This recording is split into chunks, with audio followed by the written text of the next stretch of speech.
This is a code challenge for white. This is a very difficult problem because black's eye space is very big. All conventional moves will fail very quickly. If you try something like this, then black will just block here, white needs to connect back, and black will live with number 4 very easily.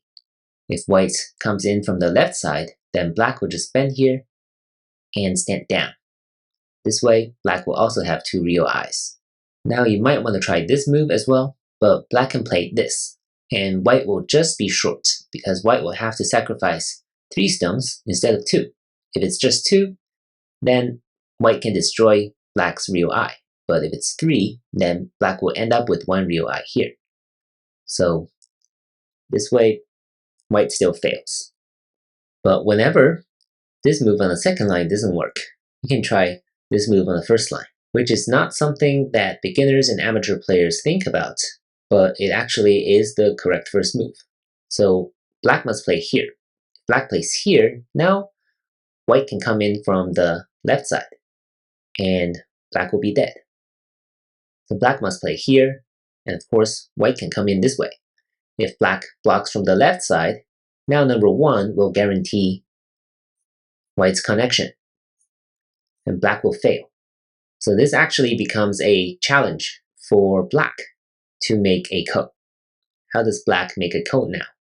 If black blocks here, you might want to try this. It doesn't really work because white will pull back with number 5. This way, this will still be a fake eye here, and this will be, once again, only 1 real eye. If you're a beginner and if you're wondering how this plays out, you have this net move at number 19, right? Black cannot push through. Number 21 is a Atari again, and black will be contained. So that is why number 4 here actually doesn't work.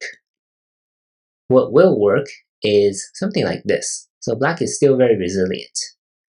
White must pull back. Otherwise, number 3 will be killed and made into a real eye. So number 5 must pull back. And the best black can do now is to wedge here. White blocks, Ataris, and black makes a code this way. So of course, white will capture the code first, no matter what.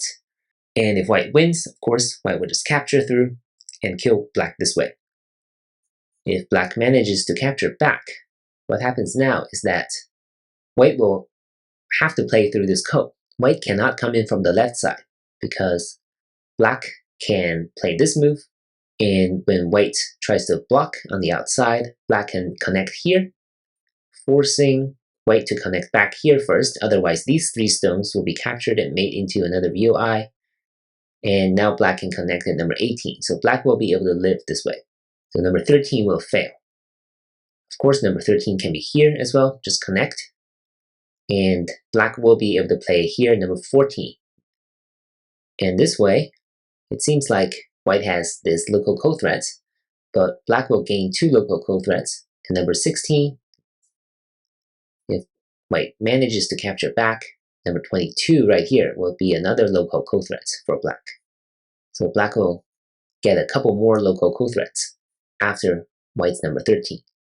So depending on the circumstances, white may not want to connect here.